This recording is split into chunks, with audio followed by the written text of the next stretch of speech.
Welcome to Caribbean Global Network News and Sports. I'm Scott Wilson. In today's headlines, Haiti's president has no intention of resigning.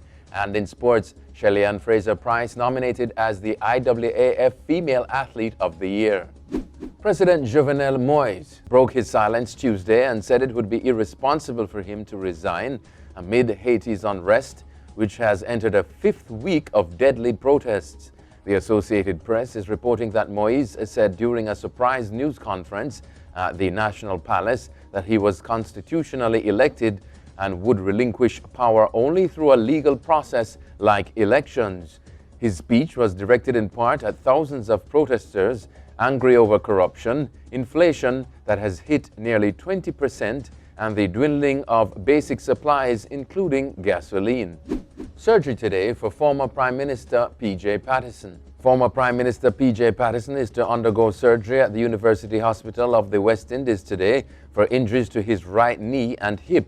The decision was made following the completion of a medical evaluation and assessment at the Tony Thwaites wing of the UWI Hospital.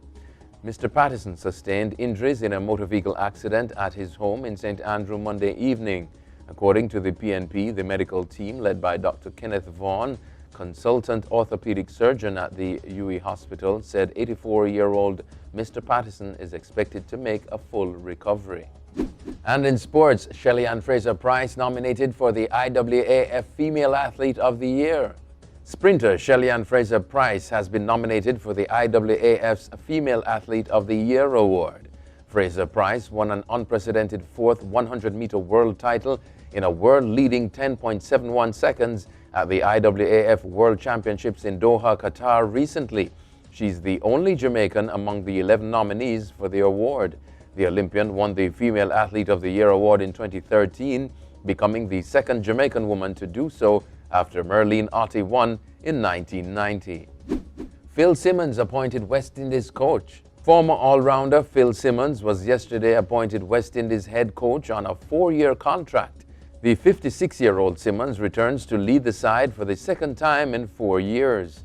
Other candidates for the post were legendary Windies opener Desmond Haynes and incumbent Floyd Reefer, who was in charge on an interim basis.